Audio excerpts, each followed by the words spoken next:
let's embark on another fascinating journey. Here's Lilian Garcia. That's right. That's exactly what we're going to do. We're going to embark on another fascinating journey here at Chasing Glory. Hello, everyone.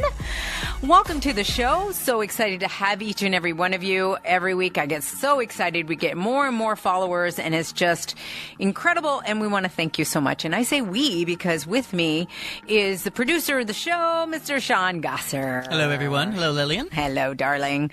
So it was an incredible show that we started with last week and started the whole campaign for breast cancer. And I say it in a way of just, it's like I don't know. It's a horrible disease. I don't even know how much more. How can you say even the words without, it's just sad. It's sad because so many people are dying. And my mother, luckily, she survived it. She got it, though, but she survived it, 28 years. But I had to see Mom go through chemo and lose her hair, and it was not a pretty sight. No, cancer's terrible, and it affects everybody around them, not just the individual that has it, all the family members and friends and everybody around you. Everybody around you. So, as a matter of fact, globally, every 19 seconds, somewhere around the world, a case of breast cancer is diagnosed among women, and every 74 seconds, this is crazy, somewhere in the world, someone is dying from breast cancer. Those numbers like that are just so debilitating. Because you don't even know what to do with that. Like every 20 seconds something happens. How am I supposed to do something about that? That's what we're here. We're trying to raise money to do something because it does help. And every year there are more and more survivors because it does help. And I've met a lot of survivors along the way. Being one of the spokespersons for Susan G. Komen is such an honor. And so whenever I go to the races or anything out there and I'm meeting all these survivors, is so empowering seeing their faces and that they went through this huge struggle, but they got out on the other side. And a lot of it is because they went early. They got detected. They took it upon themselves to get mammograms. You can't even tell you how important that is. They took it upon themselves to even check themselves monthly. There is a whole way that you can check yourself. And men get this too. So, well, yeah, like you said, early detection is the key. Like we heard from Mark, the director of the Los Angeles branch of Susan G. Komen. Yes. He tells us that 99% of early detection has success. Right. So that's the key is get checked. Get checked. Go to the doctor. I don't want to depress you guys, but I have to say this because it's a way for you guys to realize how important this is. Right now, a case of breast cancer is diagnosed among women every 2 minutes. And a woman dies of breast cancer every 13 minutes in the U.S. 13 minutes. That means the first 13 minutes now that we're speaking, someone has passed. Just here in the U.S. And that just tells you how important this is, that we have to battle this and we have to keep fighting. And like Mark was saying last week, there's so many different strains of cancer. That's why it's not so easy to just find the cure for one.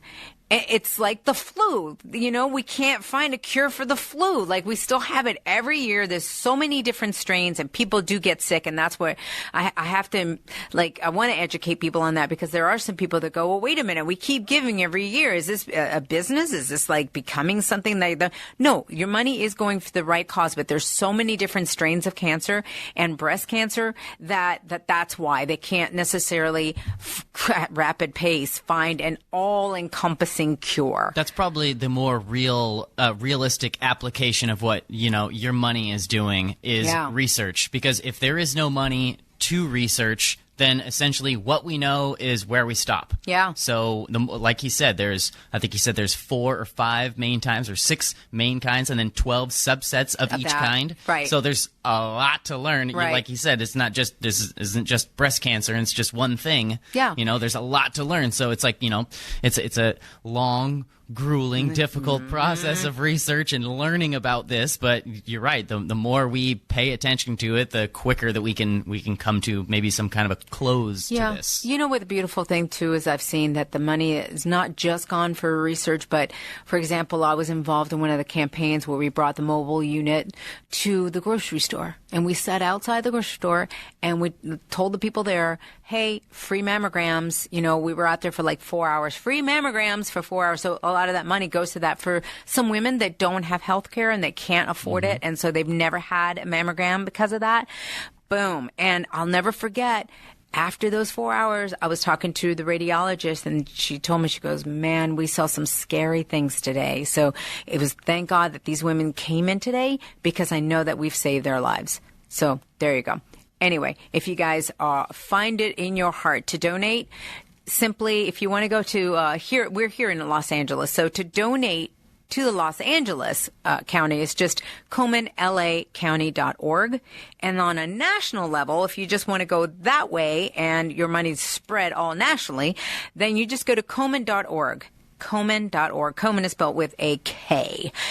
There's a lot of information there, too, if you know anyone that's going through this, or if you're scared and you're thinking, I might have this. Like, go on there and get information on what are the symptoms, what are the side effects, or anything like that. Just educate yourself. Okay. So on side of that, speaking of, you've got to be a warrior on top of everything. If you are going through that, you have to be a warrior. And speaking of warriors, my guest today is the late, great Ultimate Warrior's wife, Dana Warrior. An amazing individual. An incredible story. She and I sat together at the Mae Young Classic Finals when I was invited to go back with WWE and announce that finals. She and I were walking the red carpet. And before that, we were hanging out in the green room and just speaking to her. Just the 15 minutes that I had to speak with her, I was so fascinated by her story, that I was like, okay, got to have you on as my guest. And she quickly accepted the invitation. So we have her on today. And one of the things that we're going to do at the end of the show is actually play. It just so happens that years ago, I actually had a song that came out that was called Warrior. And it is talking about being, you know, a warrior inside, like you got to just fight through. And I'll never forget when Ultimate Warrior passed. I was doing a residency in Las Vegas and I played that song for the show in his name. And so here it is years later. Now I'm interviewing Dana Warrior, and I felt like this is the perfect way to kind of bookend this thing and just have that song play at the end of this broadcast. So that will be at the end.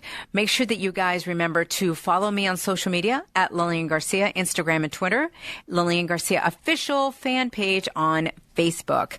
And please subscribe to Apple Podcasts, subscribe to Chase and Glory, also podcast1.com or the brand new Podcast One app.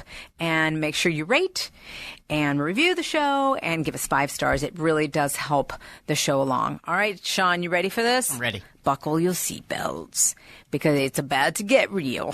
All right, ladies and gentlemen, and now here is Dana Warrior's journey of chasing glory.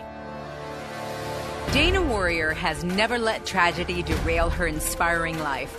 Born in Marin County, California, Dana first met her soon-to-be husband, the Ultimate Warrior, in 1995, and after 4 years of dating, the two tied the knot on January 31st, 1999. The WWE Universe first met Dana Warrior and her beautiful daughters, Indiana and Madigan, when they would accompany the Ultimate Warrior in his historic and unforgettable Hall of Fame weekend when he made his long-awaited return to the WWE. Tragically, just one day after appearing on Monday Night Raw, where he gave an emotional in-ring interview, Warrior passed away with Dana by his side. Afterwards, Dana made it a life mission to continue to spread the Warrior Creed. Live strong, act bold, be brave, nothing's too hard to do, and always believe.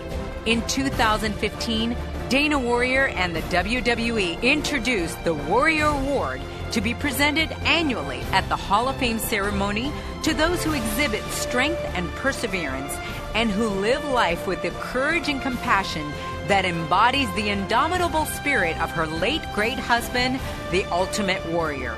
Dana Warrior has also become an ambassador for the WWE. being heavily involved with numerous charities through hosting events, bringing communities together, and helping the fight against pediatric cancer, and has also written numerous uplifting blogs for WWE.com. It's about to get real, raw, and inspiring with Dana Warrior. All right, ladies and gentlemen, I am so excited for this, and I say that with all of my guests, but I adore this woman. Yes, this is Dana Warrior, Ultimate Warrior's wife. Oh my gosh, welcome to Chasing Glory.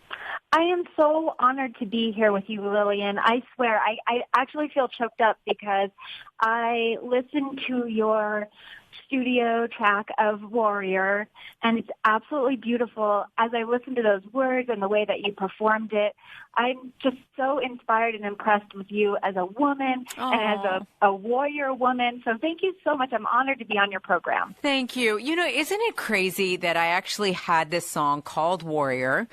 And I told you we actually saw each other at the Mae Young Classic Finals, which was so great to hang out with you. And we got to do the red carpet together and all. And I just remember saying to you, I was like, you know, I actually have this song Warrior that I released, and not shortly, but like after that, I was doing a residency in Las Vegas, and your husband passed away, which was so bad, so sad. And I said I actually, you know, dedicated it that night to him, and I wanted you to hear it. So I'm honored that you listened to it and that you received it so well. Well, it spoke to me, and you're so talented. You're so incredibly talented. So it's really kind of old Hollywood. You're able to do so many different things. So I admire you a great deal. It's a real craft. Thank you. I mean that.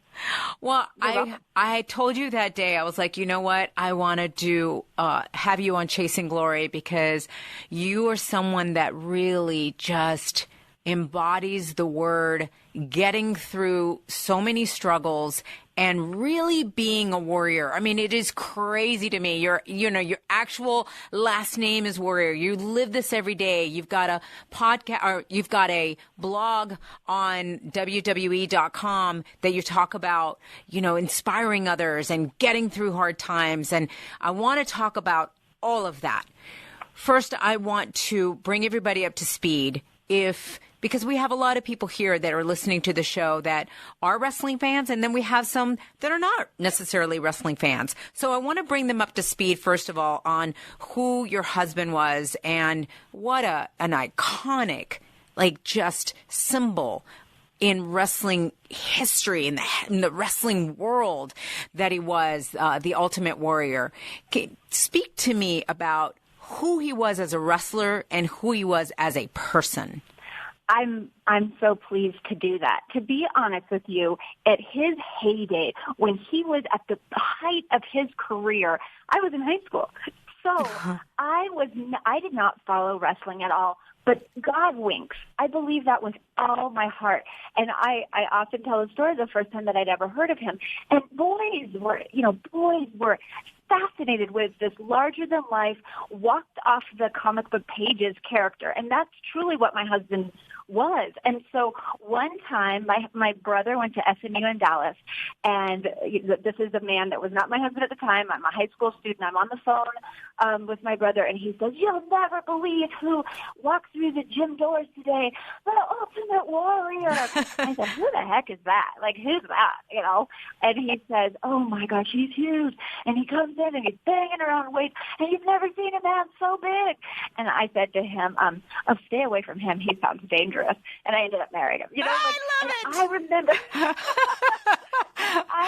I remember that as clear as I remember certain things in my life, and that is why I do believe in destiny.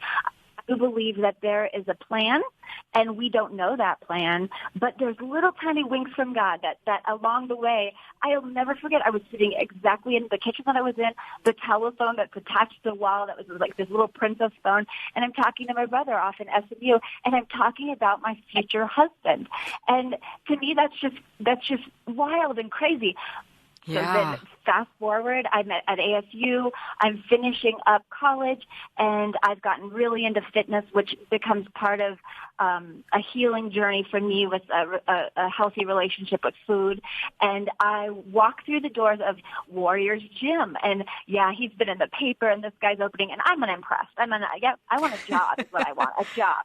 And so I walk through the door, and weirdly, he's standing at the counter, and it's like black tunnel vision, and all I can see is him, and he describes the same exact thing, but I didn't see love. I just saw giant, big man, and I walked in with this resume, and my daughter and I found it. It's the most hilarious thing.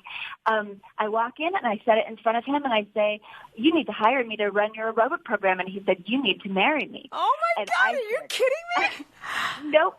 And I said, I won't even date you. Oh. And he laughed the most. Like, he had a booming laugh. So anybody who knows him knows the way he laughed, and he looked at me, and he said, let me show you around. And boy, did he show me around. And it took him. I would not date him. I wouldn't go out with him. I would be there doing, I'm here to work. I want to do my thing. And finally, he's like, why won't you go out with me? And I said, because I take myself seriously.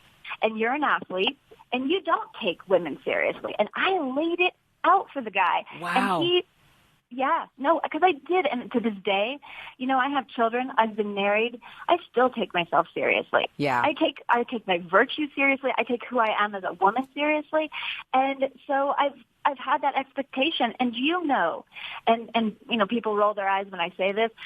I've never in my entire life been a jealous person, because if I need to be jealous, I don't want to be with you. If that's the game we have to play.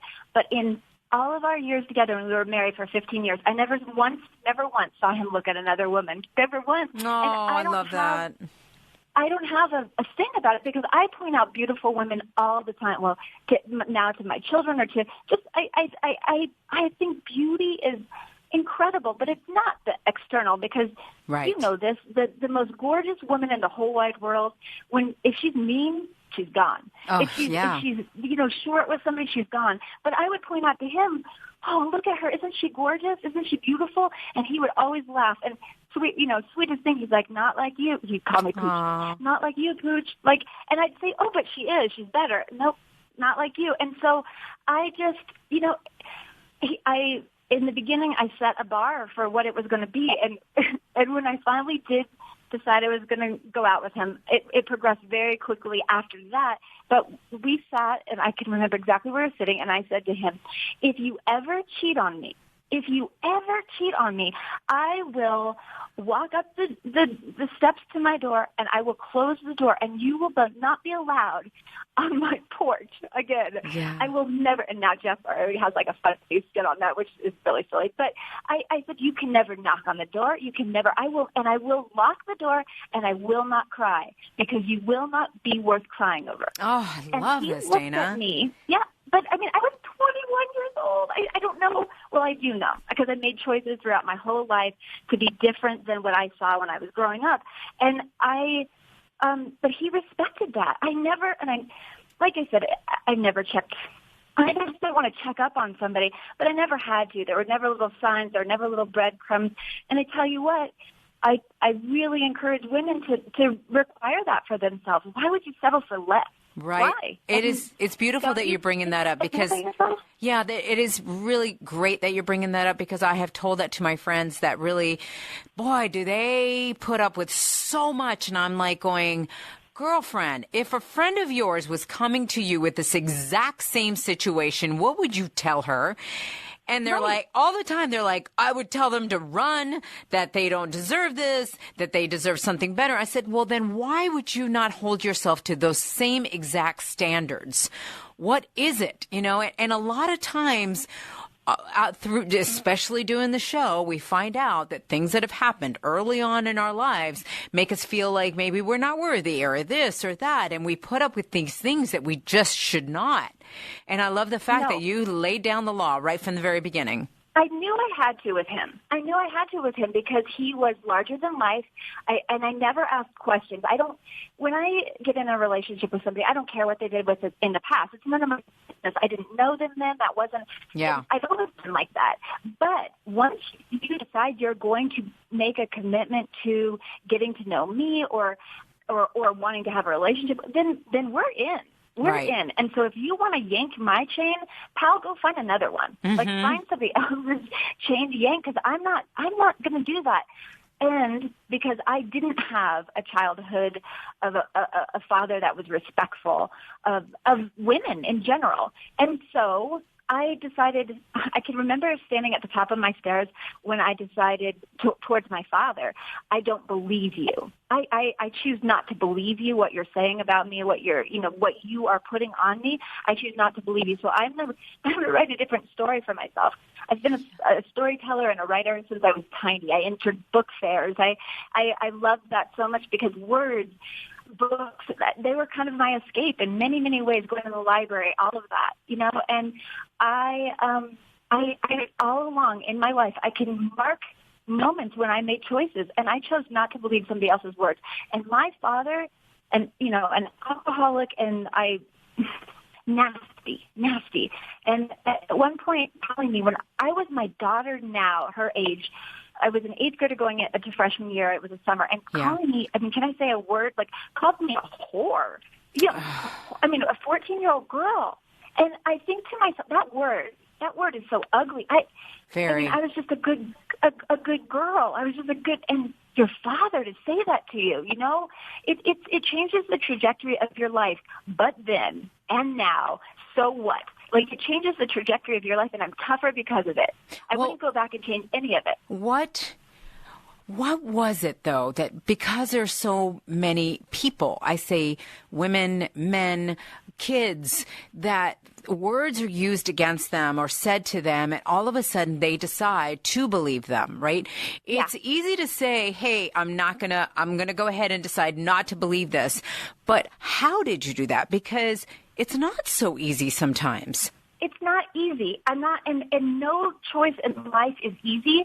Nothing of my life since I was in 3rd grade has been easy. Nothing. And I know people sometimes look at me and they assume different, and that's because I make it look easy. Sometimes it's not easy, and I had a rough time. I battled a lot of demons on my own, but I just kept saying to myself, there's some seed inside of me that said, you are meant to bloom. Yeah. And I get emotional saying this, but honestly, I did. I kept saying to myself, you're worth more than this. You don't believe it. And so I chose not to. And it is a choice. Everything in life is a choice. Everything in life is a choice. You can go A, you can go B. You can feel sorry for yourself for the rest of your life for a crappy childhood. And I didn't have a fully crappy childhood, which is, there's so many things. I am grateful. My education was paid for. I am grateful for many wonderful aspects of my very young years as a child that I think gave me a good foundation. But the other stuff I chose not to feed that beast, because as an adult, I have very little tolerance for that with people. We all suffer different things in life, every single one of us, but we are accountable as adults, not as children. When you're a child, so if there's young people that I'm speaking to, hear me tell you not to believe it, because I stood at the top of my stairs and my father is screaming, just idiotic. And I thought to myself, I don't believe you. I choose not to believe you. I don't believe what you're saying to me. I don't believe you. And something inside of me closed off to that, and I stopped listening to him. So when I got to be an adult, I got books. I got help. I decided that I was going to read everything I possibly could that was positive. And instead of feeding myself the negativity, because you can choke on your own bile of self-loathing and hate that somebody else fed you, but you can also make a real direct choice and say, I don't buy it. Yeah. I won't. And I refuse that. I think it's very important what you're saying, because I always talk about it's so important to surround yourself with positive people and positive things and positive images and even positive shows, because seriously, it is kind of like where you're feeding your body, right? Like we have to eat well to look good, to feel good. Well, you also have to feed your brain good things and your mind and all of that in order to feel that. So it's beautiful that you're sharing that for sure, and that was your way out. Now, can you share with us, though, as far as you said that you've had, beautiful things in your childhood, but you went through a lot of things, because if you don't mind sharing some of those things that you got through and you overcame. Absolutely. Absolutely. I think would be great. For the people that are listening, maybe they're experiencing the same exact thing right now. That I think, Lilian, is really true. I think in humanity we go through the same types of battles. And when I was, I guess junior high through high school, the bullying that I endured. So I had the home life that I did, but everything looked really perfect from the outside. And it progressively got worse as I got into high school. But so I love women. Let me just say this. So I'm not trying to pick on girls when they start bullying one another, but I do want to say, knock it off, girls. Yeah. Stop. And you stop by you not doing it, and then you stop it by not allowing it to go on around you. And I was not a perfect girl either. It was a cycle. We would pick on one another. It went in this awful, vicious circle. But it really accelerated when I was in high school. And then it happened with this boy. And I'll tell you a story that absolutely, it changed the trajectory of who I was. So I was dealing with the things that I was dealing already in my home life. And then there was a boy who, we liked each other for a time, right? He was a little bit older than me, and we would walk home from school together. I was a freshman, and but then my mom said he was not good for me, and I was like, okay, and I was a good kid. I was an obedient kid, and when that was said, no, you can't hang out with him, I explained to him, I can't hang out with you, whatever. So that ended, but he waited around. And my sophomore year in high school, my dad had an affair on my mom, and my mom stopped being home with me anymore. Had left for college. So I was home at night by myself. And that is when an unhealthy relationship with food began for me, and I put on weight. It's the first time in my entire life that I had put on weight, and on my little body, it showed. Yeah. And I was so ashamed of myself. And weight is such a sensitive issue. And my dad, there was a picture, and I said, oh, look, Dad, at this picture. And he said, you look so heavy in that picture. Look how fat you are. Oh. And I just, yes. So those are the words. But so this boy, I had put on weight. It's not a lie that I did. But this boy, he had waited to this point, and he made flyers at one of those coffee places that said, hey, such and such, hey, MD, can you guess the weight of Dana V? And I went to a huge school, papered the entire parking lot to humiliate me. Oh my God. And that was the moment I started my eating disorder. No wonder. That doesn't surprise me. Yeah. No. And so, thanks to that young man's decision to, I annihilated myself. And I battled that. I battled that because he made a choice to be cruel. Yeah. And he, but I held my head up. I acted like nothing was bothering me. But that was the first of me battling how was I going to feed myself, or was I not going to feed myself, and got so restrictive and so tiny. And I battled that until I found fitness. And fitness is what saved my life. The gym saved my life. Yeah. Because, the gym and then my daughters, because my daughters actually cured me. And I know people say you can never be cured. And I do understand that, because any type of issues that you deal with, you do always have to monitor it. And when I lost my husband, I again got super, super skinny, but I was just so devastated and sad. Yeah. It wasn't the same as it had been before. But that young man's decision to bully and to systematically really think of something clever and heartbreaking and painful. And I hadn't told my daughters that story. And I told Maddie that story. And she said, oh, my gosh, have you ever Googled him? I said, no, I never wanted to. And let me. I said, no. I don't care to ever have his name. Well, anyway, she talked me into it, and come to find out, he has 2 daughters. Oh. And she said, I wonder if karma. I said, I pray not. I pray no one ever bullies his daughters the way he did me, because he changed a core part of who I was, and I was already dealing with a father at home. Yeah. And so when it came time, my senior year in high school is when I started at a gym and started seeing what fitness could do for my body. But I still went back and forth battling restriction and really being hard on myself, and then getting into fitness competitions, which a body that has dealt with an eating disorder sort of gravitates towards that, because it's also restrictive. There's also a lot of ritualistic issues with that. So you have to be very, very careful.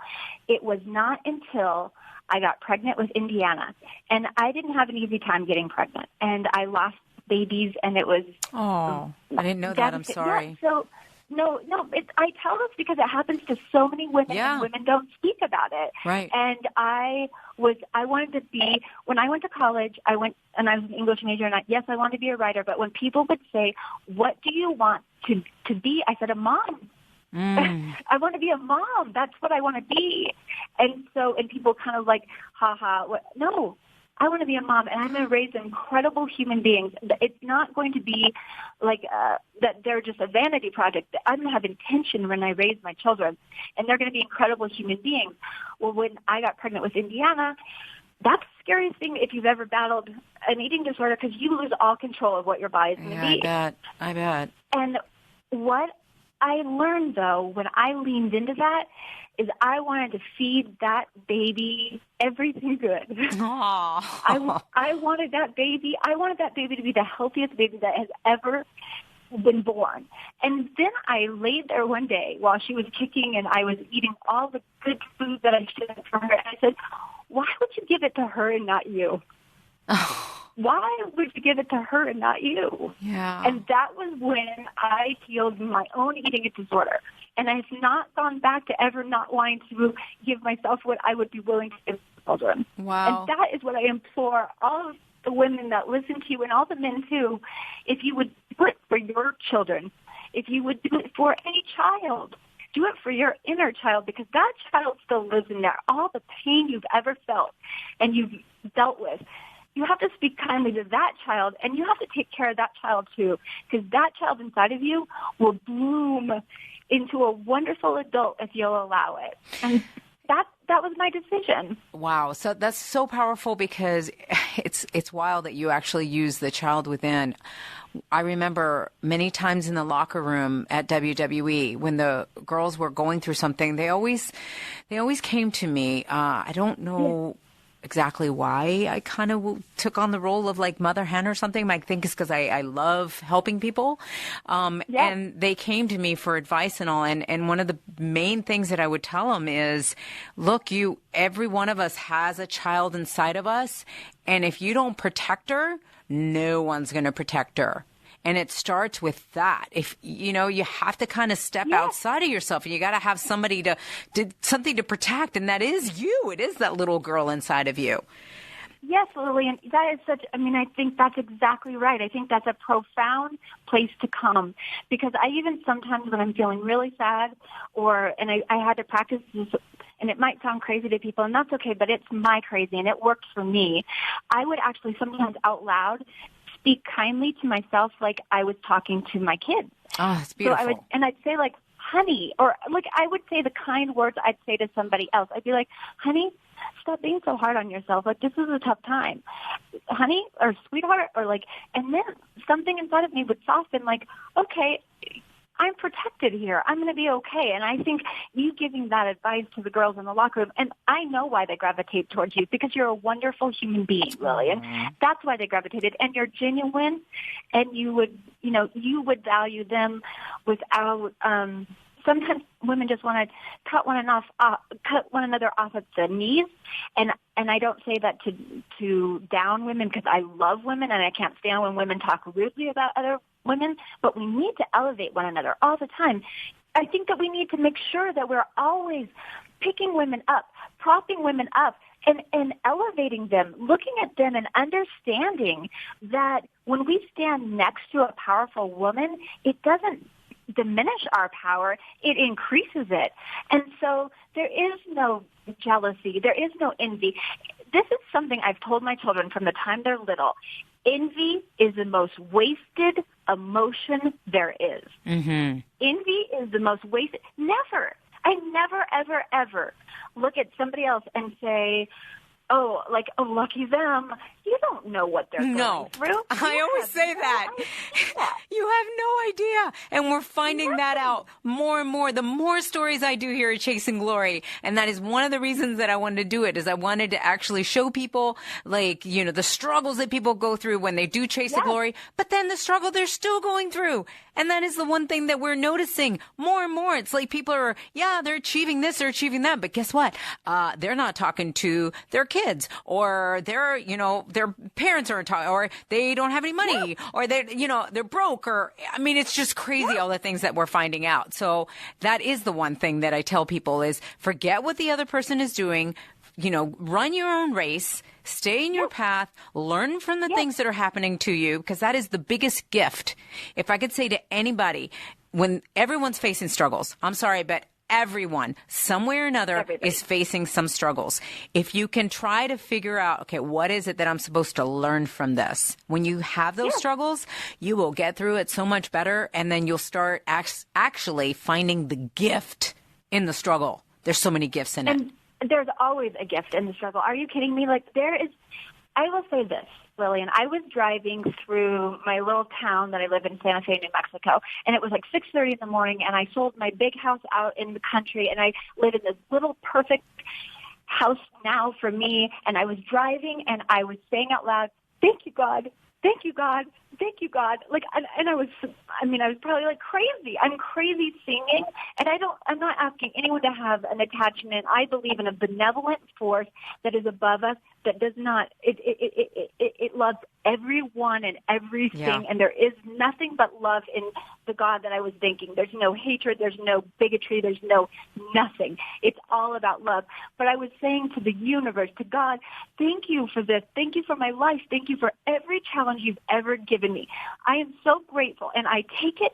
I take it on the chin. I take it in the gut. I take kidney punch. I take it all, because I am who I am today, and my entire life is devoted to an idea that I want to serve others. And my message, whatever it is, everything that I have been through, there's almost nothing that I couldn't tell you, I've been there, or I've been there, or I've been there.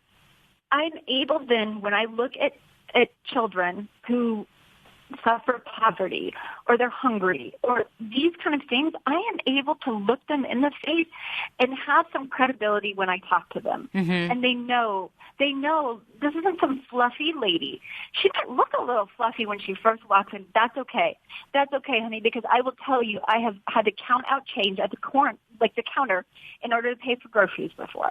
I've had everything like that, but I've never had it as bad as other people. There is so much suffering that people have had that I think better people have been through far worse than I have. But I see you, and I understand, and I honor your struggle, and I'll stand beside you and hold your hand. And so to me, I have only gratitude in my heart for everything I've ever been through, everything, including, everything, including even losing my husband, because that was always the plan. I didn't know that. I want to, if you don't mind, I want to touch on that, because I couldn't believe when I heard the news. I was there when your husband got inducted into the WWE Hall of Fame in 2014. And it was huge because he had been away from WWE for many, many years. So when the news came, even when I was at ringside, as they announce who the inductees are going to be, and when the news came on that huge Titantron in the arena, which was being broadcast all over the world, saying that the Ultimate Warrior was finally being inducted into WWE Hall of Fame, the crowd went crazy. It was unbelievable. I got goosebumps. And yet, like, I'd grown up watching Hulk Hogan, watching all of these, massive people. And your husband actually had beat Hulk Hogan. WrestleMania, was it WrestleMania 6, I think, in Toronto? Yep. Amazing, right? And so here he is getting into the Hall of Fame, and I was lucky enough to be there in the audience. I saw when he was thanking you, and I hadn't met you yet. And then your beautiful daughters, and when they were up there, and I was just like, oh my God. And the speech was incredible. Yeah. It was such a beautiful moment that he gave all of us. And then the next day, WrestleMania, he appears at WrestleMania as they announce all the WWE Hall of Famers. And he just had such a smile on his face. Again, here it is, this huge, massive stadium of people going crazy when his name, gets called out. And then the next day, he's at Monday Night Raw. He's in the middle of the ring giving this just passionate speech. And I had just complete tears. I was just so overwhelmed by it and so empowering. And then take us to what happened on Tuesday, the very next day. Yeah, it was the highest high and then the lowest low. And it was so shocking. It was so shocking. And at the same time now, it's close to 4 years. It'll be 4 years. So I'm able to talk about it differently than I used to be able to, right? You have to move forward. I always say I never move on. I'm always going to move forward though. But when I think back on that, it is almost as though my husband was more ultimate warrior than he was ever a man. He was truly more that character than he ever was not that character. And so much energy and so much life force and so much passion could not be contained into old age. And I should have known that.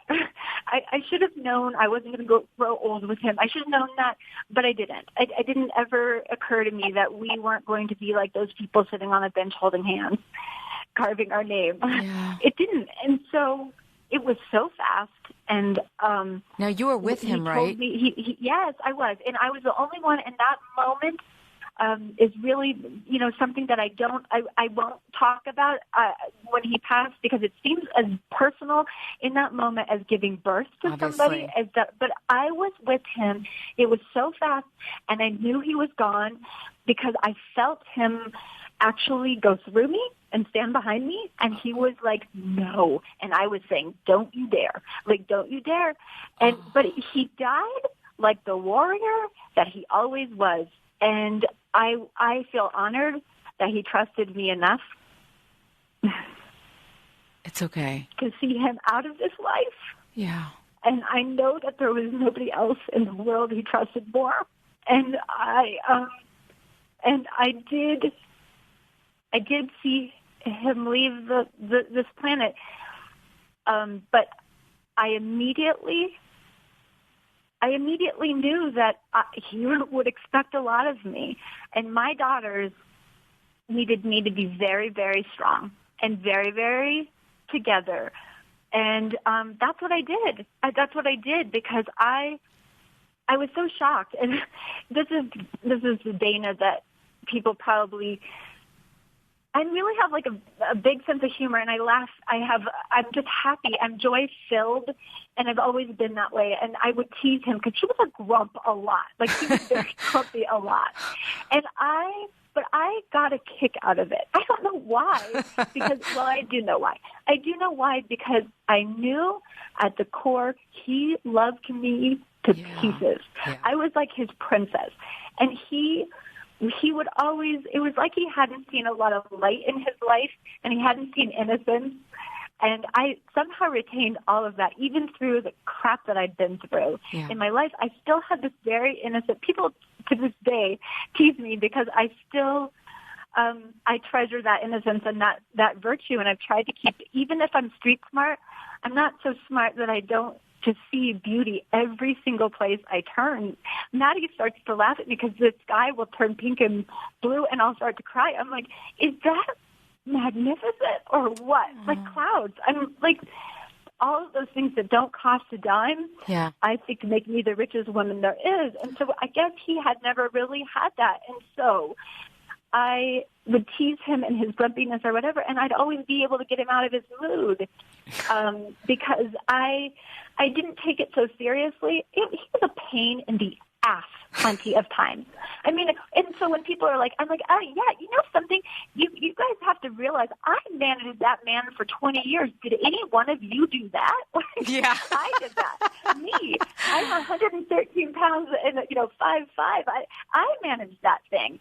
And I made him happy. Yeah. And I don't know that he'd ever been happy, truly happy before. And then those girls, if he loved me, holy moly. Like I was nothing. I was chopped liver compared to those girls. Having the girls changed who he was at his core in enormous ways. And I had different values than him in many ways. You heard how I approached him in the beginning, but also I was not his little lady that just believed in what he said, but I wasn't a public figure, and I didn't voice myself because, sometimes I can't stand when people do that. I wasn't a public figure. He had his views, I had mine, but I raised the kids. He was there, yes, but my kids were raised by me. Manners, all, the things that I held value. If you shake my kid's hand, you will say, that kid shakes a hand, and damn straight they do, and they look in the eye, and they don't lie. They make mistakes, but they'll fess up to them. They have an integrity and an honor, and I think that almost while I was raising them, he got the chance to sort of be raised again, and he loved that. He really, really loved that. He loved that I was I wanted to be. I still did little things because I'm a creative person, but I was at every school thing. I baked every cupcake. I loved all of that. But when I lost him and I was a single working mom now, I've now experienced being a stay-at-home mom and being a working. I can identify with both of those because I have baked those from-scratch cupcakes and I thought, oh, Martha Stewart would be. And then you know what? I've brought the store-bought donut holes and dropped those off too. And you know what? The kids like those just as well. I know they do. They do. Can't tell. So you know what? All you moms who pat yourself on the back for, ooh, look at me, I'm Betty Crocker, good, and that's great, and I'm proud of you. But the mom that has to stop at the gas station and pick up the donut holes is just as valuable as you. Absolutely. And we have. That's what the spectrum that I've been able to traverse. I've gotten to see it from this side and that side. And the only thing that we have in common is we're all moms trying to do the best that we can. So let's support one another. Yeah, and I totally agree with that. It's the journey. It's the journey of what I've – that was when we were talking about the blessing of even losing him. Well, what is the biggest blessing that you have found from losing him? Service to others. That if you a life is that is contracted if you live it only for yourself. You must take care of others. And it's interesting because I see even in our business, in every business, in life, in humanity, selfishness. Yeah. Where you don't take care of anyone else. You don't even have a dog. You know what I'm saying? You don't take care of anyone else but yourself. That is poverty. That is poverty. I think true. Service to others and caring for others, and whether it's like plants or animals or, we are meant to caretake, and it doesn't necessarily mean our vision of what we're meant to caretake.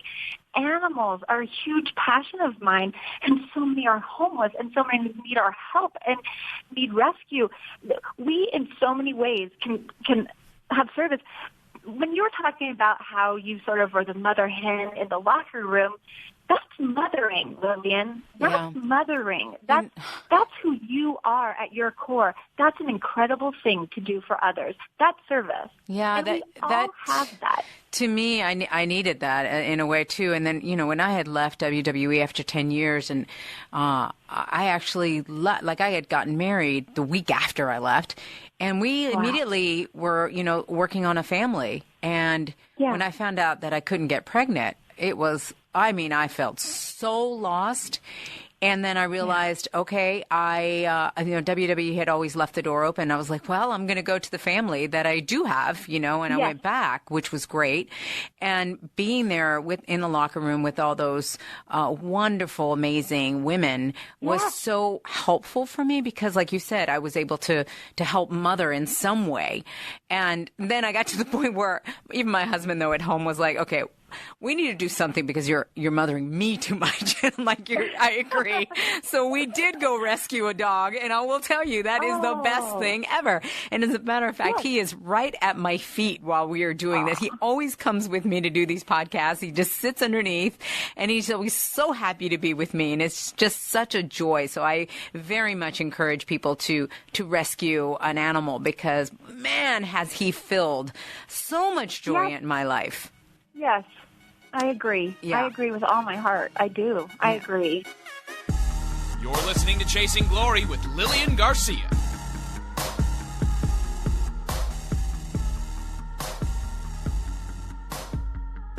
Hope you guys are enjoying the show.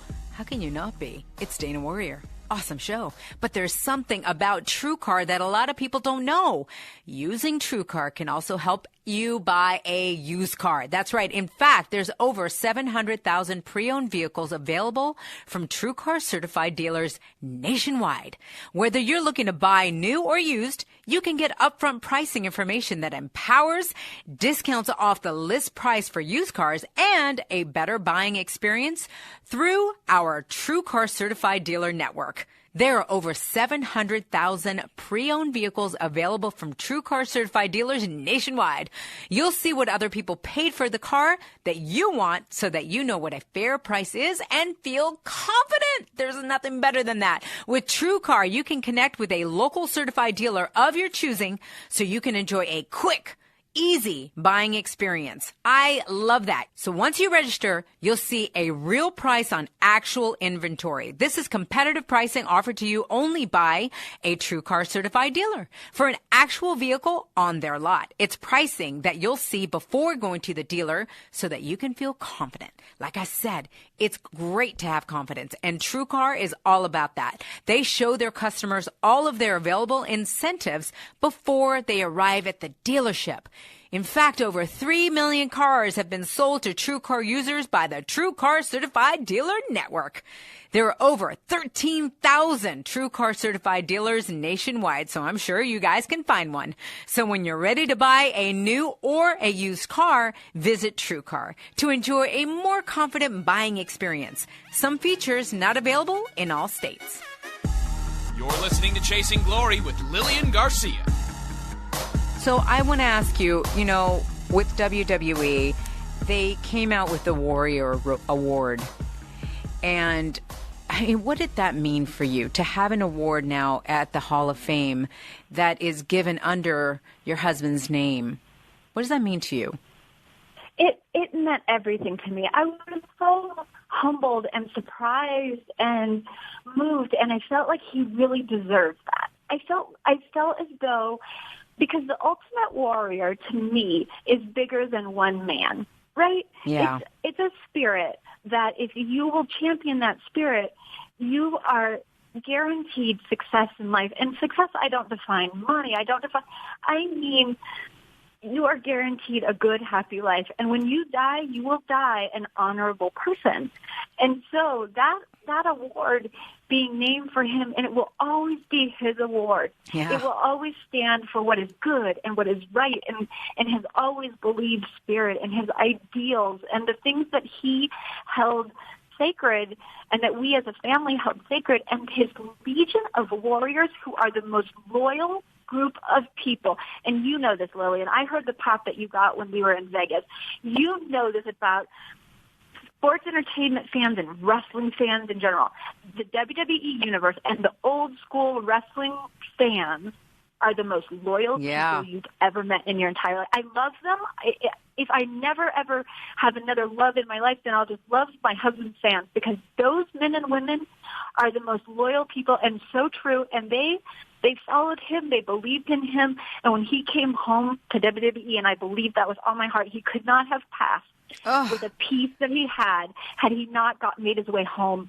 His happiest days were in the WWE. And for all the fighting and I don't even like to talk about any of that, but it was an arc. It was a story arc. Everything in life is a story. That's why I love being a writer. Everything in life is a storyline, and we each get ours. And that's why don't put your nose in anybody else's storyline, because you guys be doing yours. Because at the end of the day, that's the story that needs to be told when you make it to heaven to God. Like, this is what I did in my life. Right. This is what I did. And so my husband did all of those things. That award was just amazing, and it actually gave me courage, because when Stephanie McMahon called me and said, and we want you to introduce the recipient, I was like, I've never made a public statement in my life. I am a private person. I'm not a public figure. And she said, "Oh no, yeah, you can do this." Yeah, you can, and you did. I went out in front, but can you imagine that's the first time you've ever done any of that? And it was like 30,000 people, and then but I didn't. When I walked through those doors, I said, "Give me the warrior strength to do it," through the curtain. And when I walked out there, it was just like he was standing behind me saying, "You got this." And then each year that I've been able to, last year I was able to go out there and have a blast. Yeah, you did. It was awesome. It was so much fun, though. But it gave me my first step in shoes that he had bought me the year before, and I wear them every single year. I don't care what the dress is. I wear the shoes that he bought me for the first Hall of Fame when he was inducted. Aww. And I walk in his shoes, and every year that Warrior Award goes to somebody deserving and somebody who means to me. And this year, the first year when we had Connor, the inaugural recipient, how much that meant to me, how much that meant to Steve, his dad, and how that it will always forever tie Connor with the Ultimate Warrior. And it's a beautiful, beautiful part of both of their legacies. And it tied me into the fabric of WWE as well, which has been my family. It has been, I'm a little Italian lady. So, I'm half Swedish, half Italian. But the Italian loyalty in me, I would fight, I would scrap, I would do anything for the people that work there, for the corporate office, for the talent, for every crew member, for every behind the scenes, every single person there, because without fail, every one of them held me in their arms in one way or another. And I will never forget that. Yeah. Ever. And as a matter of fact, I love this part, and that is you love writing. We've talked about that. And now you're actually doing blogs for WWE.com. Yes, that's right. I signed a contract to be it started kind of everything evolved. And this is one piece of advice I tell people: show up for a job that does not even exist yet. Show up for a job that does not even exist yet. Because for every, while I was waiting to figure out what is it that I'm going to do next, I wrote a blog every week on ultimatewarrior.com. And if you go back, it's so fascinating to watch the progression of grieving and the way that I began to heal. And so I wrote those blogs not working for WWE, right? Right. So then the Warrior Award sort of led to other appearances and other things and other speaking engagements and people asking how I had picked myself up.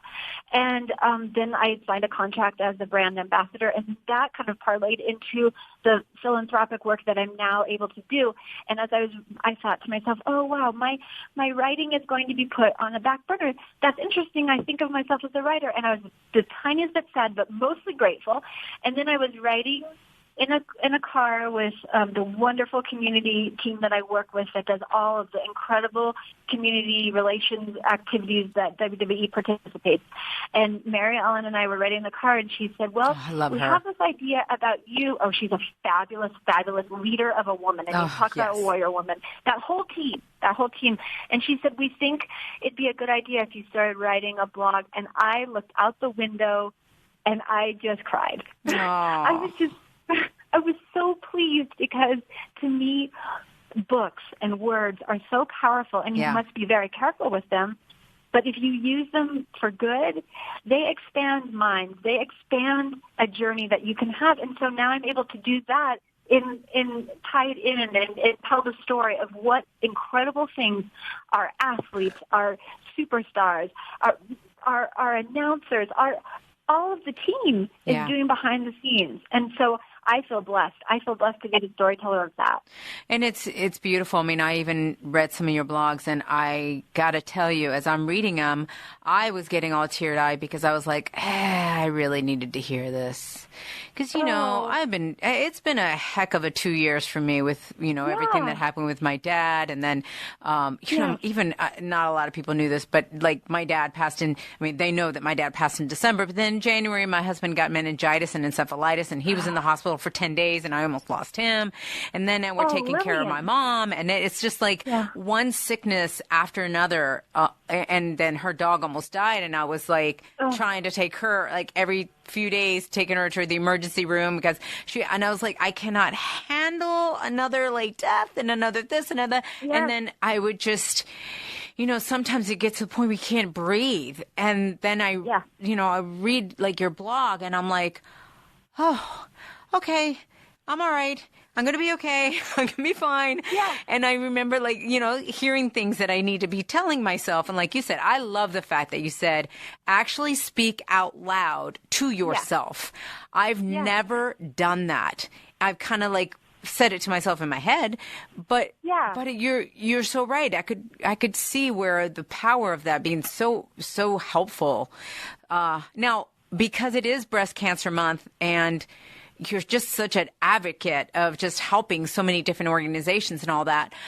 What does this month mean to you with breast cancer? Do you know anybody close to you that's gone through it, and what horrible disease this is too? No, it's a horrible disease, and it's something that we have to put our foot down to. And I feel like taking on, as a warrior woman, unleash your warrior against cancer. My aunt died of breast cancer, and I was very, very, very young. Very young. It has not hit me the way that when you're an adult, but I remember her coming and staying in our home when she would come for her treatments. And I think I was probably 4 or 5, so very small, but she would be so exhausted from the treatment. Yeah. And battle so hard against it. And it just attacks our population. I feel so proud of the partnership that WWE has with Susan G. Komen, and they have been so strong in their support, and picking it up even further this year. We're really excited with what we've got going on, and attacking it like the warriors that we need to be in order to eradicate such a horrible disease. Yeah, I mean, it's just so important that we all come together, because I just feel like every time I talk to somebody knows somebody that is going through this, whether it's a friend or a family member. My mother was lucky enough. She's a 28-year survivor from it. And and she showed, I was there with her when she was getting her chemo and she lost her hair, when I took her to go get her, a wig and everything on there. And it was tough. It's hard to see your mom go through that, but because also of her attitude, and she had a mastectomy, and she chose, she's like, no, I'm not going to necessarily get reconstruction. She didn't want to have anything else, because they said it can interfere if you have reconstructive, it can actually interfere when you have the next mammogram. So she's like, I just don't want to even deal with this. So she said, if somebody doesn't love me because I have one less boob, then that's their problem and not mine. And I love that. Shame on them. And it's also shame on them if that's the case. Yeah, so right. Cool. And that her going through this and her losing a breast made me actually appreciate what I have. And so I never actually felt like, I need to get, breast implants or anything like that because I want them bigger or anything. It taught me to really appreciate what I have.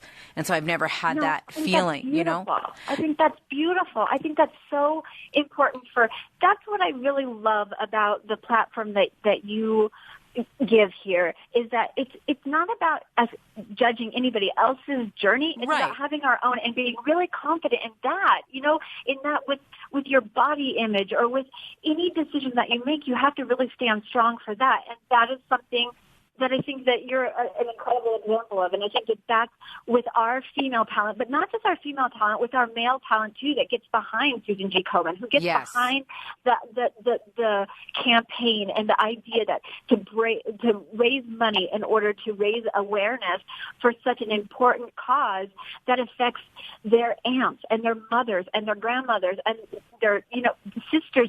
It's an incredible.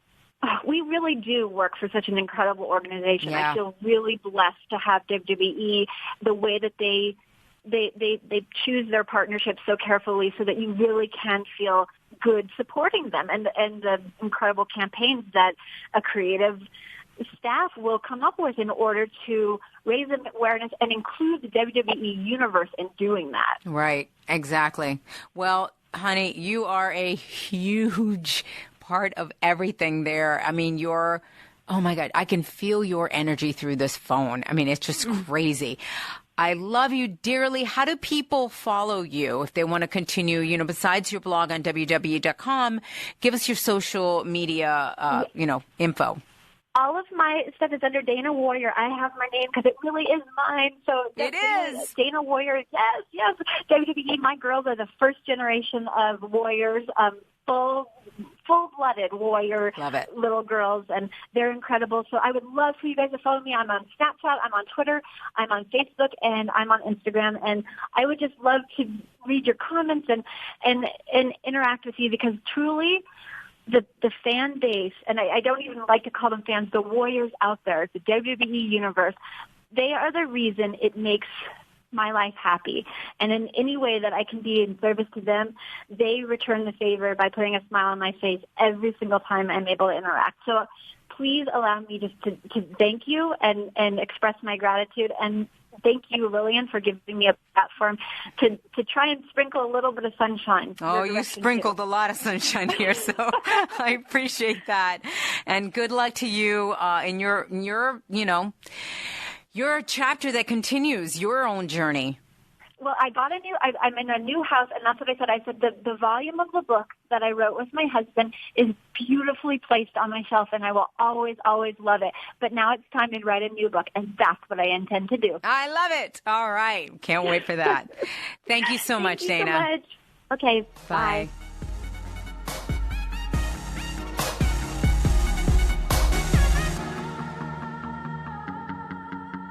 Guys, I think that we can all agree that we've seen mouth-watering healthy smoothies or acai bowls on Instagram or Pinterest, and we've thought, that's the kind of thing that I should be eating, but I don't have any time to make it every day.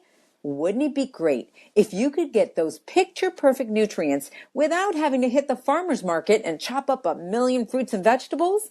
Well, now you can. You can get all those superfoods super fast with Daily Harvest. That's right. Daily Harvest sends superfood eats straight to your door with your choice of smoothies, activated breakfast bowls, or nice cream vegan sundaes. My mouth is watering. Each single serving cup comes ready to blend or heat. Cups are stored in the freezer, so they're ready to go whenever you are. Their produce is organic and unrefined and looks as amazing as it tastes. So you can actually see all the whole ingredients when you open up the cup. Daily Harvest freezes all their ingredients at peak freshness, sealing in their nutritional value. So preparing each cup is insanely easy.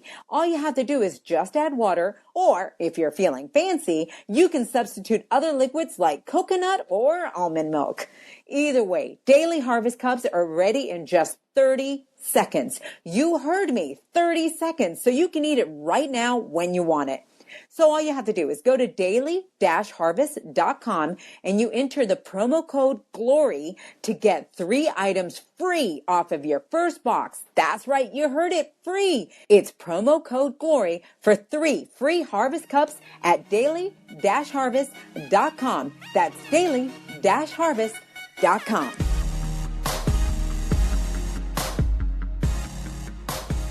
What a light! I say light because that's what she is. I can't believe, everything that she shared and just, her strength and her lessons. Thank you, Dana. So empowering. Sean, how was that for you to listen to? She sounds like an educated person at adversity to me because, and like she said, she's turned to writing to really help express herself. And man, has she really found her voice now? It really incredible, inspiring stuff. Yeah, she's really turned a page from an impossible chapter. God, I mean, you think about, like she was saying, she went through the whole thing with her dad and the awful words that he would say to her, and she made the choice, I'm not going to believe you. And then going through the bullying, and again, the words that were used. And yeah, she's right. I mean, words can be so powerful in good, but they can be so powerful in hate. And then, dealing with the death of her husband, and so fast. It was just crazy. Like I said, I remember that. We couldn't believe it. When the news came out, we're like, no, wait, he just got inducted. We just saw him at WrestleMania, and I just saw him in the ring last night, giving this amazing speech to everybody in the WWE universe. And then he was just gone. What a way to go. What a way to go. I don't know if that's... Some people go, you know what? If I could write my ending, that's how I would write it. Because it was so, he left on such a high. Kind of stepped off on a high, yeah. Yeah, he left on such a high, but at the same time, oh my gosh. I mean, that's just like she said, going through the high and then the low. But, and a fascinating woman, like now she's just continuing to use her voice to spread that warrior feeling. And I love it. I love it. Thank you, Dana. Guys, remember to follow me at Lilian Garcia on Instagram and Twitter, and Lilian Garcia official fan page. And in fact, speaking of the song, as she brought it up, the song that, I had sent her, the Warrior song, we're going to play it here. So we're going to play it right at the end of the show. And it's wild because I actually recorded this years ago. And then all of a sudden I was listening to the words today because I was like, sometimes I don't remember the words because it's been so long, right? I'm listening to the words, and it is talking all about how words are so painful sometimes, and then you got to be a warrior past it. And I went, well, this perfect. Isn't that the most beautiful thing about music, and how it can keep changing meanings slightly depending on where you are at the time of your life? It's so incredible. I had no idea when I recorded that here I am going to be attaching it to Dana Warrior's episode, and her talking about words can be so hurtful. And that's what this song is all about. It's crazy. So, yeah, we're going to go ahead and attach that to the end of the show. So I just want to thank you guys for tuning in, for letting everybody know about this episode. Please spread the word. Join us on Apple Podcast, also podcast1.com, or the brand new Podcast One app. Make sure you guys write us review. Tell me who you would like to see on the show here. And make sure that you give us 5 stars, as that really does help. But for now, many kisses, much peace, love, and passion. And remember to always be yourself and trust that it's enough.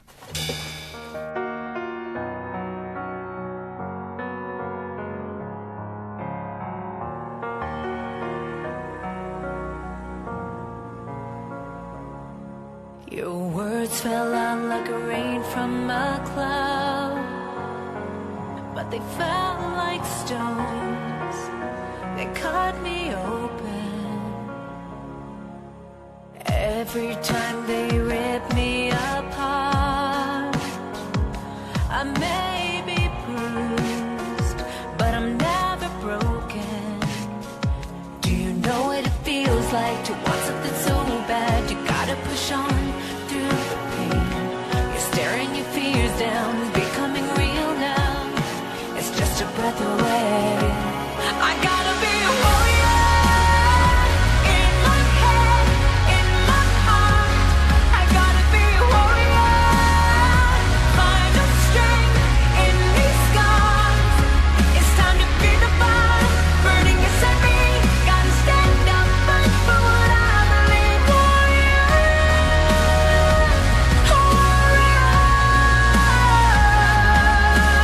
learning how to run against the doubt gave me purpose.